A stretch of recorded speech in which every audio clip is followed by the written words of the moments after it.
আসসালামু আলাইকুম। আজ আমি এক্সপ্লেন করতে যাচ্ছি 2024 সালে রিলিজ হওয়া একটি অসাধারণ মুভিটির নাম ফাদার্স হন্টেড হাউস। ইন্দোনেশিয়ার এক ফরেস্ট অফিসার জোকো তার পরিবার নিয়ে খুব সুখে শান্তিতে ছিল, কিন্তু হঠাৎ করে তার প্রমোশন হয় শহর থেকে অনেক দূরে একটা জঙ্গলের ভেতরে ছোট্ট একটা গ্রামে। পরিবারকে রাজি করিয়ে সেখানে যাওয়ার পর থেকেই তার পরিবারের সাথে ঘটতে থাকে অদ্ভুত ভয়ঙ্কর সব ঘটনা। তারা জানতে পারে তারা যে বাড়িটিতে উঠেছে সেটা অভিশপ্ত এবং মাসের শেষ শুক্রবারে এক ভয়ঙ্কর জিন তাদের সাথে ভয়ের খেলায় মেতে উঠত। প্রশ্ন হচ্ছে, কেন এমন হচ্ছিল? ঘটনা শেষেই বা কি হলো তা জানতে হলে দেখতে হবে আজকের এই সম্পূর্ণ ভিডিওটি। তাহলে চলুন ঘুরে আসা যাক ইন্দোনেশিয়ার একটি সত্য ভৌতিক ঘটনা থেকে। তো মুভির শুরুতেই আমরা একটা ছেলেকে দেখতে পাই। সে একটা বাড়িতে ঢুকছে। সেখানে ঢোকার পর সে দেখতে পারে দেয়ালের মধ্যে অনেক টিকটিকি ভরা। আসলে এই ছেলেটির নাম হচ্ছে সামির। ছোটবেলায় তার এবং তার পরিবারের সাথে ঘটা এই বাড়িতে একটা ভৌতিক ঘটনা আছে। আমাদেরকে সেটাই সে আজকে জানাবে। সালটা 1992। সামির তখন অনেক ছোট। আমরা দেখতে পাচ্ছিলাম সে লুকিয়েছিল এবং সামনে কয়েকটা বাচ্চা গাড়ি নিয়ে খেলা করছিল। সেগুলো অবশ্যই রিমোট কন্ট্রোল ছিল, মানে সেই জামানার একটু দামি গাড়ি। তো আমরা দেখতে পাই ছেলেগুলোর মধ্যে একজন তাকে ডাকছিল খেলার জন্য, কিন্তু সে বলছিল না, সে খেলবে না, তার গাড়ির ব্যাটারি শেষ। সেখানে থাকা একটা ছেলে তাকে বলছিল, আমার কাছে এক্সট্রা ব্যাটারি রয়েছে, আমি সেটা তোমাকে দেব, খেলতে আসো। কিন্তু তখনও সে আসছিল না। সে বলছিল, আমি আমার ছোট ভাইয়ের সাথে খেলবো। আসলে সে মিথ্যে বলছিল, তার তো কোনো ছোট ভাইই নেই। আর মূলত তার বন্ধুদের মতো তার কোনো গাড়িও ছিল না। তার কাছে ছিল একটা কাঠের গাড়ি। আসলে তার বাবার এতটা সামর্থ্য ছিল না যে তাকে ওই সময়ে ওই রকম একটা খেলনা গাড়ি দেবে। এরপর আমরা দেখতে পাই সে বাড়িতে গিয়েছে। সেখানে আমরা তার বাবা জোকো, তার মা এবং তার বোন সহ তার বোনের জামাই দেবকেও দেখতে পাই। এখানে আমরা বুঝতে পারি যে সামিরের বোন লিসা প্রেগনেন্ট, আর দেব তাদের বাড়িতেই ঘর জামাই হিসেবে থাকে। সে কিছুই করে না।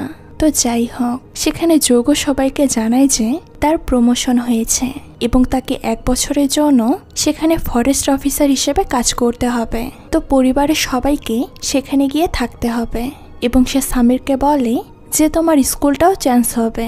তো এটা শুনে আমরা দেখতে পাচ্ছিলাম সামির যেতে চাইছিল না, সে তার স্কুলটা চেঞ্জ করতে চাইছিল না।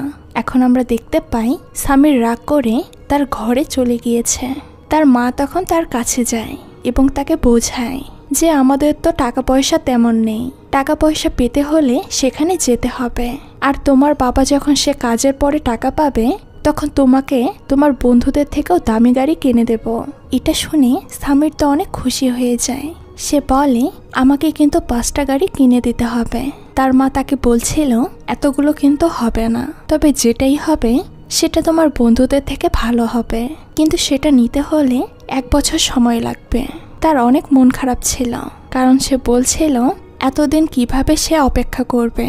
তখন তার মা তাকে বুঝিয়ে বলে যে ভালো কিছু পেতে চাইলে অবশ্যই ধৈর্য ধরতে হবে। তো যাই হোক, আমরা এই পর্যায়ে দেখতে পাই সবাই মিলে সে নতুন জায়গায় যাওয়ার জন্য রওনা দিয়ে দেয়। আর সেখানে যাওয়ার আরেকটা ফায়দা ছিল যে তাদের বাড়িতে লিসার হাজব্যান্ড দেব তো কিছুই করতো না, তো সেখানে গিয়ে সে কাজ করতে পারবে। আমরা দেখতে পাই লিসা আর দেব আসবাবপত্র নিয়ে একটা গাড়ি করে যাচ্ছিল এবং একটা বাইকের মধ্যে জোকো তার স্ত্রী আর সামির যাচ্ছিল। চাকরিটা যেহেতু জঙ্গল পাহারা দেওয়ার, তো তাদের বাসাটাও ছিল জঙ্গলের ভেতরেই। তো সেখানে যাওয়ার সময় সন্ধে নেমে আসে। হঠাৎ করে তাদের বাইকটা বন্ধ হয়ে যায়। তাদের হেঁটে হেঁটেই এখন যেতে হবে। সেখানে সামিরের মা পাশে একটা গাছে অদ্ভুত কাউকে বসে থাকতে দেখে, যেটা অদ্ভুত স্বরে গান গাইছিল। জোকো সেখানে বলছিল ওইদিকে তাকানোর কোনো দরকার নেই, এটা কোনো পাগল হবে হয়তো। এদিকে রাত নেমে যাওয়ার পর তারা সেখানে গিয়ে পৌঁছায়। সেখানে যাওয়ার পর সামির দেখতে পায় সেখানে একটা জেলখানাও রয়েছে। এখন এমন একটা জায়গাতে আশেপাশে কোনো বাড়িঘর নেই, তার মাঝে বাড়ির পাশে একটা জেলখানা। এটা দেখে তার একটু ভয় পেয়ে যায়। সেখানে যখন সবাই আসবাবপত্র নামাচ্ছিল, লিসাকে তার মা বলে যে দেখো, তোমার এই সময় কাজকর্ম করার কোনো দরকার নেই, এই সময় ভারী জিনিসপত্র ওঠাতে হয় না। আমরা দেখতে পাই সেখানে দুইজন ব্যক্তি এসেছে। আসলে তারা ছিল জোকোর কলিগ সুজাং এবং কাসনো। তারা একসাথেই কাজ করবে, তাদের থাকার জায়গাটাও ছিল আলাদা। তারা এখানে খোঁজখবর নিতে এসেছিল জোকোর। তারা বলছিল আমাদের আসতে একটু লেট হয়ে গিয়েছে, তার জন্য সরি। কারণ আজকে হচ্ছে ক্লেমন ফ্রাইডে নাইট। কি এই ক্লেমন ফ্রাইডে নাইট সেটাই এখন জানবো। এখানে এই রাতের কথা বলা হয়েছে এইভাবে যে মাসের শেষ শুক্রবার এই ক্লেমন ফ্রাইডে নাইট আসে। সেই এলাকার সবাই বিশ্বাস করে এই রাতে তাদের আপন মানুষেরা যারা মারা গিয়েছে তারা নিজেদের পরিবারের সাথে দেখা করতে আসে, মানে তাদের আত্মা আর কি। সেখানে তাদের দুই বন্ধু এসব বলছিল, আর তাদের চোখে মুখে আমরা ভয়ের ছাপ দেখতে পাচ্ছিলাম। তারা বলছিল যে আজ তো শুক্রবার, আজ কোনো কাজ নেই আমাদের, আজকে অফ ডে, এখন আমরা চলে যাই। সেখানে জোকো বলছিল না, আজকেও আমাদের ডিউটি করতে হবে, কারণ চোরেরা আজকেই বের হবে চুরি করার জন্য। তাদের জন্য এই রাতটাই হচ্ছে চুরি করার জন্য উপযুক্ত রাত, কারণ আজকে ভয়ে অনেকে বের হবে না। সেখানে লিসা তাদেরকে জিজ্ঞেস করে যে এখানে এই জেলখানা কিসের। তারা দুই বন্ধু উত্তর দেয় যে আসলে জঙ্গল থেকে যারা কাঠ চুরি করত তাদেরকে এখানে সাজা দেওয়া হতো। জোকো সেখানে বলছিল এখানেই বেশি ক্রাইম হয়, তাই আমাদেরকে এখানে পাঠানো হয়েছে, আজ থেকেই আমরা ডিউটি করব। তো আমরা দেখতে পাচ্ছিলাম লিসা দেবকে বলছিল এই ঘরের মধ্যে তার কেন জানি একটু ভয় ভয় লাগছে। দেব তাকে বলে যে এইসব না ভেবে আমাকে তো একটু কাজেও সাহায্য করতে পারো। তখন লিসা তাকে বলে যে তার শরীরটা নাকি অনেক খারাপ করছে। এটা বলে সে আর কোনো কাজ করে না, কিন্তু সেখানে সে একটা মরা টিকটিকি দেখতে পেয়ে খুবই ভয় পেয়ে যায়। আর তার পাশে আমরা তখন দেখতে পাই একটা ভয়ঙ্কর অবয়বকে, কিন্তু সেটা সে দেখতে পাচ্ছিল না। এদিকে আমরা দেখতে পারি যে এই বাড়িরই আরেকটা রুমে সুজাং এবং কাসনো ছিল। তারা ভয়ে ছিল, আসলে আজকে ভয়ের একটা রাত, তাই তারা তাদের বাড়িতেও ফিরতে পারবে না, এখানেই আজকে রয়ে যাবে। রাতে যখন সামির ঘুমিয়েছিল হঠাৎ করে তার ঘুম ভেঙে যায়, আর সে কোনো একটা শব্দ শুনতে পায়। তখন তার মাকেও সে জাগিয়ে দেয়। সে বলছিল যে সে বাইরে থেকে অদ্ভুত কিছু আওয়াজ শুনতে পারছে। তার মা বাইরে যায় চেক করতে, তার সাথে সামিরও যায়।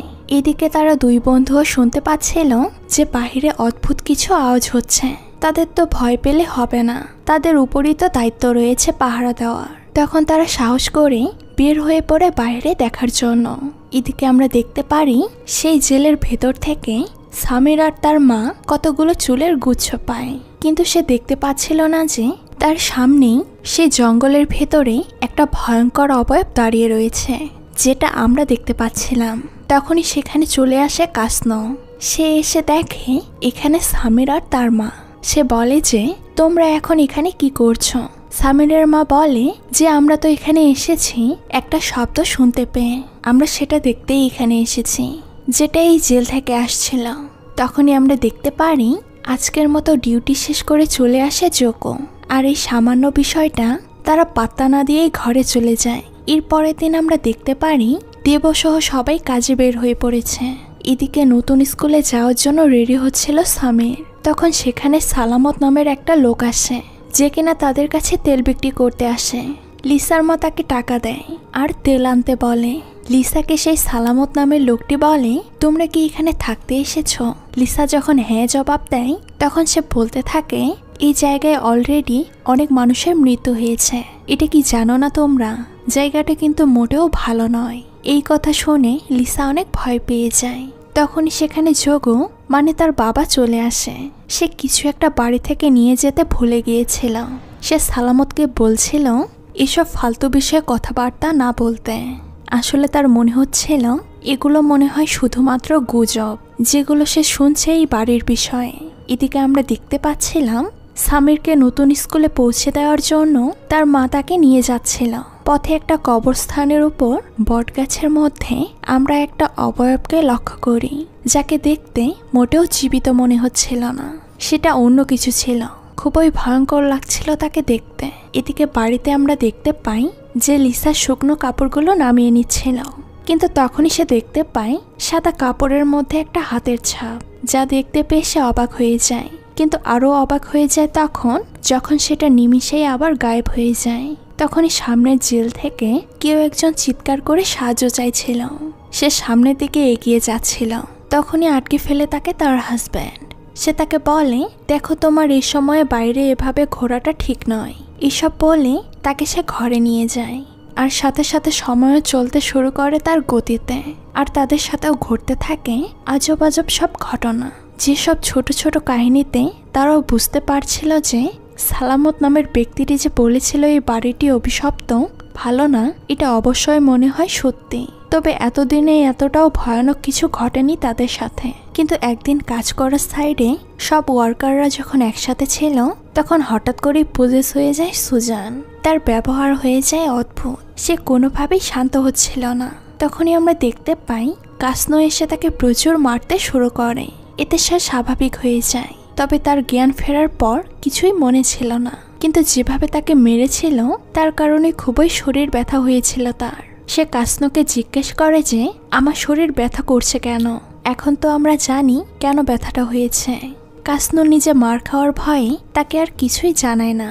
এদিকে আমরা দেখতে পাই যে জোকোর ওয়াইফ তাকে বলছে এই বাড়ি আমাদের জন্য একদম নিরাপদ না। এখানে তো অবশ্যই এমন কিছু খারাপ শক্তি রয়েছে যেটা আমাদের ক্ষতি করতে চাইছে। কিন্তু আমরা দেখতে পাচ্ছিলাম এগুলোতে কোনো কর্ণপাত করছিল না জোকো। সে শুধু বলছিল আমাদের পাশে সৃষ্টিকর্তা রয়েছে, আমাদের তেমন কিছুই হবে না। তো এসব কথাবার্তার মাঝখানে তাদের হাজব্যান্ড ওয়াইফের মধ্যে কথা কাটাকাটি হচ্ছিল।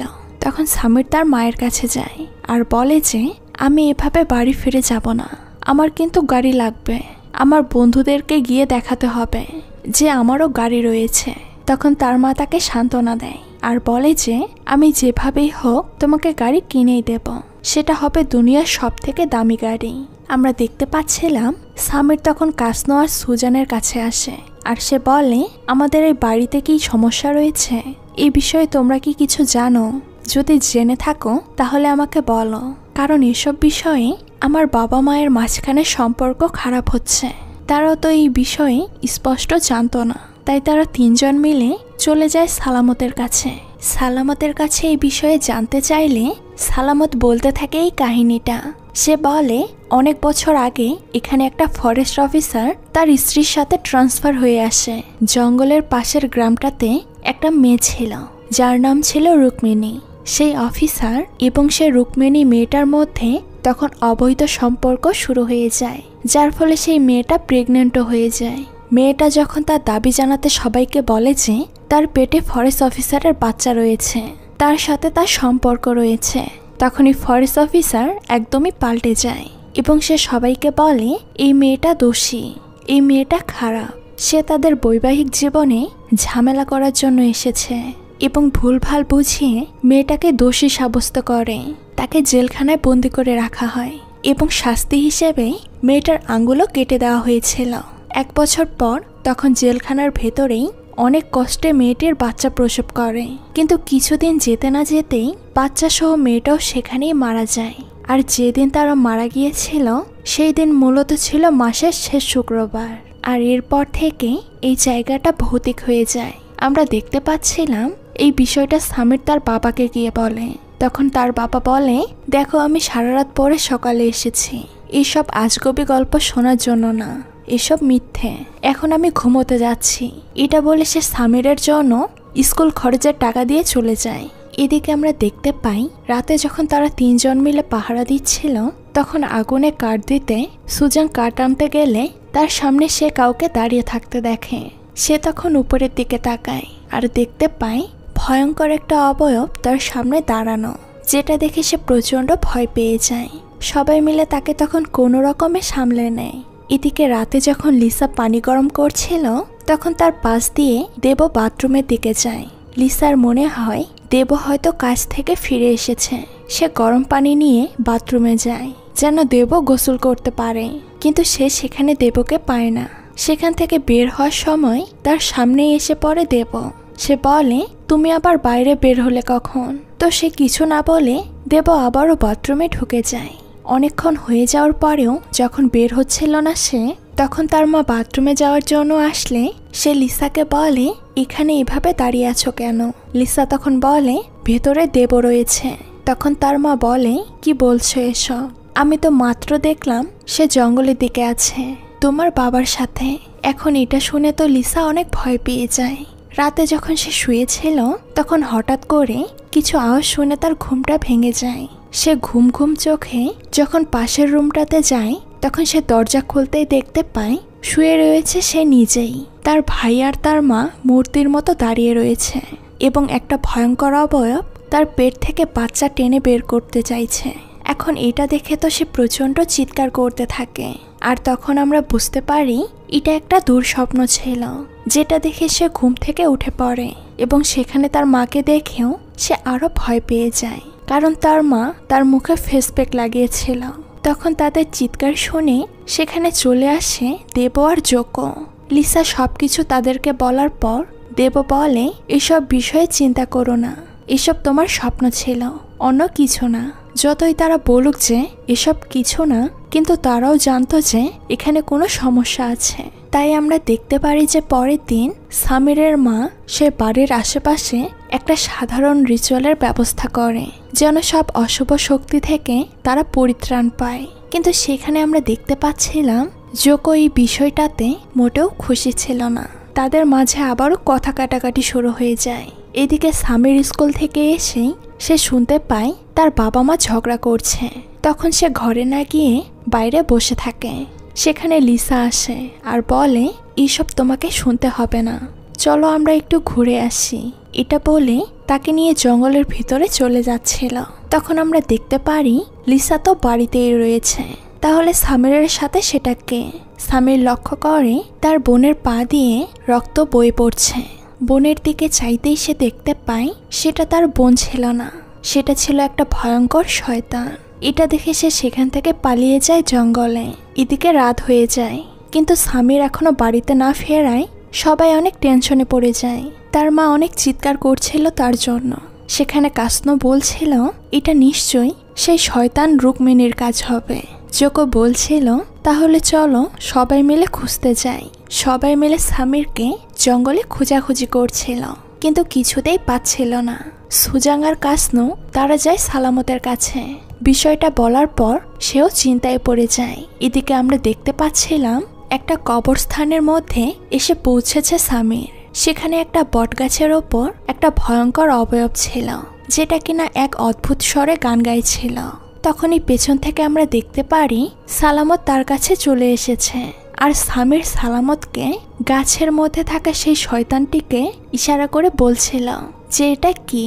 কিন্তু সালামত তাকে সেই দিকে তাকাতে বারণ করে এবং একটা তাবিজ দেয় সামিরকে আর বলে এটা তুমি তোমার সাথে রাখবে, তাহলে তোমার কোনো ক্ষতি হবে না। এখন তুমি বাড়িতে চলে যাও, কিন্তু এখানে যা যা ঘটেছে, আমার যে তোমার সাথে দেখা হয়েছে, এটা কাউকেই কিন্তু বলবে না। সালামত তাকে বাড়িতে পৌঁছে দেওয়ার পর বাড়িতে সবাই তাকে পেয়ে অনেক খুশি হয়ে যায়। তারা বলছিল এভাবে আর কখনোই যেন সে না বলে কোথাও না যায়। এখানে বলে রাখা ভালো যে এই অদ্ভুত ঘটনাগুলো তাদের মাসের শেষের রাতটাতেই কিন্তু ঘটছিল। তো এরপরে আমরা দেখতে পারি যে সেদিন লিসার বাচ্চার জন্ম দেওয়ার সময় হয়ে যায়। সেদিন রাতে একটা সুস্থ বাচ্চার জন্ম দেয় লিসা। ফ্যামিলিতে নতুন কেউ আসাতে তারা অনেক খুশি হয়ে যায়। সেদিনের পর থেকে আবারও চলে যায় দীর্ঘ 1 মাস, অর্থাৎ আবারও সেই ভৌতিক শুক্রবারের রাত চলে এসেছে। সেদিন সামির হঠাৎ করে বাচ্চাটার কান্নার শব্দ পেয়ে তার কাছে যাওয়ার পর সে বাইরে থেকে আবারও কোনো একটা শব্দ শুনতে পায়। সে জানালার কাছে যেতেই সেখানে একটা হাত জানালার মধ্যে ধাক্কা দেয়। এটা দেখে সে ভয় পেয়ে যায়। এমন সময় সেখানে তখনই তার মা চলে আসে। আর এদিকে আমরা দেখতে পারি তারা সবাই যখন সেখানে পাহারা দিচ্ছিল, হঠাৎ করে বৃষ্টি চলে আসে। আবহাওয়া সেদিন খারাপ থাকায় সুজাং কাসনো তারা বাড়ির দিকে রওনা দেয়। এদিকে রাতে গভীর ঘুমে ছিল লিসা। হঠাৎ করে তার ঘুম ভাঙার পর তার আশেপাশে সে শুধু টিকটিকি দেখতে পাচ্ছিল। ঘর ভর্তি টিকটিকি, অর্থাৎ এটা যেন মানুষের বাড়ি না, এটা যেন টিকটিকির বাড়ি। তাদের চিৎকার শুনে চলে আসে তার মা, দেব আর স্বামী। সেখান থেকে তারা বের হওয়ার পর যেখানেই যায় তারা শুধু টিকটিকিই দেখতে পায়। তখনই সেখানে জোকো চলে আসে। বিষয়টা জোকো জানার পর সেখানে হঠাৎই লোডশেডিং হয়ে যায়। আমরা দেখতে পাচ্ছিলাম যখন জোকো ঘরের ভেতরে মোমবাতি জ্বালাচ্ছিল, তখনই তার পেছনে আমরা সেই ভয়ঙ্কর রুকমিনীকে দেখতে পাচ্ছিলাম, কিন্তু সেটা দেখতে পায় না। সে সবকিছু চেক করার পর তাদের কাছে এসে বলে ঘরে তো কোনো টিকটিকি নেই, যেটা শুনে সবাই বেশ অবাক হয়ে যায়। তো পরের দিন লিসা যখন তার বাচ্চাকে ঘর থেকে আনতে যায় তখন সে অবাক হয়ে যায়, কারণ সেখানে তার বাচ্চা ছিল না। সবাই যখন ঘরের ভেতরে হর্নে হয়ে খুঁজে চলেছিল বাচ্চাকে, তখন সামিরের পেছনে আমরা দেখতে পাচ্ছিলাম সেই রুকমিনীর আত্মাকে, আর তার কাছে রয়েছে লিসার বাচ্চা। এবং হঠাৎ করেই সেটা সামিরের সামনে চলে আসে, আর এতে প্রচণ্ড ভয় পেয়ে যায় সামির। তো যাই হোক, এসব ঘটনা ঘটার পর জোকো বুঝতে পারে যে আসলে এখানে কোনো সমস্যা রয়েছে এবং তাদের এখন সাহায্যের প্রয়োজন। তখন সে আর দেব মিলে চলে যায় এলাকাবাসীর কাছে সাহায্য চাওয়ার জন্য। সবার কাছে সে সাহায্য চাইতে থাকে তাদের বাচ্চাকে খুঁজে দেওয়ার জন্য। এরপর সে সুজাং এবং কাসনোর কাছে যায়। তারা দুই বন্ধু এসব জানতে পেরে সালামতের কাছে চলে যায় আর সাহায্য চাইতে থাকে। এলাকার সবাই মিলে খুঁজে চলেছিল সে বাচ্চাকে, কিন্তু কোথাও পাচ্ছিল না। সালামত চলে আসে তখন তাদের বাড়িতে এবং এসে সে সবাইকে বলে, আমি এই বিষয়ে সাহায্য করতে খুব বেশি একটা পারবো না, কারণ আমার এতটা ক্ষমতা নেই, তবে কিছু হলেও হয়তো সাহায্য করতে পারবো। আমি যতটুকু জানি চেষ্টা করব। তো এরপর সালামত তার কবিরাজি শক্তির মাধ্যমে চলে যায় রুকমিনী শয়তানের ডাইমেনশনে। সেখানে গিয়ে সে রুকমিনীর সাথে কথা বলার জন্য তাকে খুঁজে চলেছিল, কিন্তু কোথাও পাচ্ছিল না। তখন সে খুঁজতে খুঁজতে সে জেলের সামনে চলে যায়। সেই জেলের ভেতরে সে দেখতে পায় প্রেগনেন্ট অবস্থায় রুকমিনী সেখানে বসে রয়েছে, যেটা তাকে বলছিল আমার সাথে যে অন্যায় হয়েছে আমি সেটার প্রতিশোধ নিয়েই থামবো। যারা এই বাড়িতে এসেছে তাদেরকে বলো সবাই যেন চলে যায়, নয়তো তাদেরকেও শেষ করে দেব। আমরা দেখতে পাচ্ছিলাম সালামত এটা শুনে আবার স্বাভাবিক অবস্থায় ফিরে আসে, আর সে বলে যে এখন আর আমার কোনো কিছুই করার নেই, এখন তো শুধু সৃষ্টিকর্তাই লিসার বাচ্চাকে তাকে এনে দিতে পারে। তখন লিসা এসব শুনে খুবই কান্না করছিল। তখনই সামির শুনতে পায় বাইরে থেকে যেন বাচ্চার আওয়াজ আসছে। তখন তারা সবাই বাড়ির বাইরে যাবে, এমন সময় ঘরের সকল দরজাগুলো বন্ধ হয়ে যায়। এখানে আমরা বুঝতে পারি রুকমিনী কেন আসলে লিসার বাচ্চাকে নিয়ে গিয়েছে। সে যখন বাচ্চা জন্ম দিয়েছিল, জন্ম দেওয়ার পর সেই বাচ্চাটি আসলে মৃত ছিল। তার বাচ্চাকে সে আদর করতে পারেনি, যে কারণে সে লিসার বাচ্চাকে নিয়ে চলে গিয়েছে। আর এখানে আরেকটি কারণ হলো সে ততদিন পর্যন্ত এই ফ্যামিলির সামনে হাজির হয়নি বা ক্ষতি করেনি যতদিন পর্যন্ত লিসা বাচ্চা জন্ম দেয়নি। অর্থাৎ সে অপেক্ষা করেছিল যে বাচ্চা জন্মের পরেই সবার সামনে আসবে সে, যাতে বাচ্চারা নিয়ে চলে যেতে পারে। ঘরের ভেতরে তখন সবাই আটকা পড়েছিল।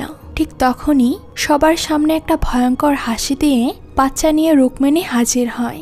সেটার কাছ থেকে বাচ্চাটা আনার জন্য ভয়ে ভয়ে সালামত, কাসনো, সুজাং তারা যায়, কিন্তু চোখের পলকেই রুকমিনী সহ তারা সবাই টেলিপোর্ট হয়ে জঙ্গলে আলাদা আলাদা জায়গায় চলে যায়। অর্থাৎ সে শয়তান তাদেরকে আলাদা আলাদা করে ভয় দেখাতে শুরু করে।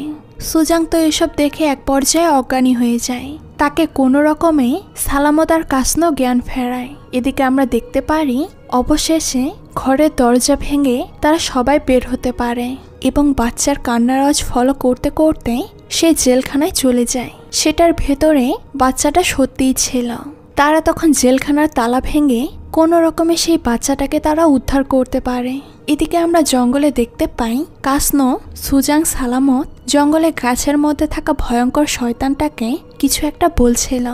আসলে আমরা প্রথম থেকে যে এই অদ্ভুত অবয়বটাকে দেখতে পেরেছি তার নাম ছিল কিম।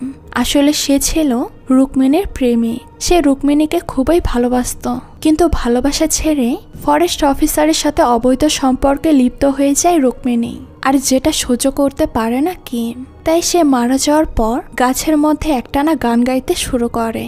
তো এরপরের দিন আমরা দেখতে পারি সালামত তাদেরকে বলছে যে এই বাড়িতে রুকমিনীর আত্মা মিশে গিয়েছে, সেখান থেকে সে কখনোই যাবে না। যেই ফরেস্ট অফিসারটি মূলত এখানে এসেছিল তারা রুকমিনীর প্রতি খুবই অন্যায় করেছিল, তাই যারা নতুন এখানে আসে তাদের ক্ষতি করতে চায় রুকমিনী। তো আমরা দেখতে পারি যে এইবার জোকো এই বিষয়টা বুঝতে পারে যে এখানে থাকা তার পরিবারের জন্য আসলেই ক্ষতিকর। তখন সে এই সিদ্ধান্তে উপনীত হয় যে তারা পুরনো বাড়িতেই ফেরত যাবে। এরপরে আমরা দেখতে পাই সবাই এখান থেকে চলে যাওয়ার সময় জোকোর কলিগ সুজাঙার কাসনো খুবই ইমোশনাল হয়ে যায়। তো যাই হোক, ঘটনা চলে আসে বর্তমানে, যেখানে বড় স্বামীর এই ভৌতিক বাড়ির সামনে বসেই পরিবারের সাথে ঘটা ঘটনাটি আমাদেরকে বলছিল। সেখানে সে বলছিল যে এখন আমার আর কোনো ভয় লাগে না, কিন্তু আমরা দেখতে পাচ্ছিলাম যে তার পেছনে রুক্মিণী দাঁড়িয়ে রয়েছে। ঘটনার শেষে আমাদেরকে একটা সিন দেখানো হয়, যেখানে সে বাড়ি থেকে ফেরার পর সামিরের মা তার কথা রাখার জন্য তাকে একটা গাড়ি কিনে দেয় একটা শপ থেকে। কিন্তু গাড়িটা তার কাছে যে মেয়েটা দেয় তার মুখের চাউনি ছিল বেশ অদ্ভুত। যদি আপনাদেরকে এই বিষয়ে একটু বোঝাতে চাই, তাহলে এটা সত্যি যে সামিরের সাথে ফিরে গিয়েছে রুক্মিণীর আত্মা, যেটা এখন তার সাথেই থাকে, আর সেজন্যই এখন সে আর ভয় পায় না।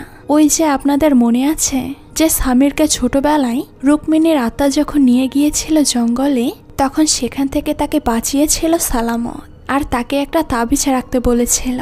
আসলে এরপর থেকেই তার সাথে রয়ে গিয়েছে রুক্মিণী। মূলত সেই দিন সালামতের রূপ নিয়ে তার কাছে এসেছিল রুক্মিণী নিজেই, আর এটা কিন্তু 100% সত্য ঘটনা। তাই হয়তো এখানে ওভার দ্য টপ কিছু দেখানো হয়নি।